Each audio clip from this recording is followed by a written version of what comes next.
Me ollaan täällä Tampereen yliopistollisella keskussairaalassa katsomassa rakennustyömaalla, että minkälaisia rakennuksia tänne nousee. Mikäs tähän kuoppaan on tulossa?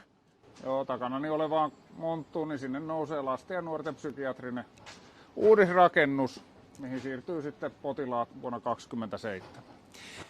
Mitenkäs on projekti edennyt? Onko hommat sujunut aikataulussa?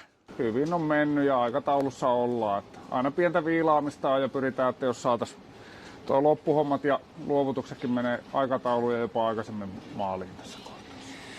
Onko tässä työmaalla jotain erityisen haastavaa, mitä teidän täytyy ottaa huomioon tätä projektia tehdessä? No, sairaala-alueella rakennettaessa aina on haasteita. Meillä on haasteita räjäytystöissä.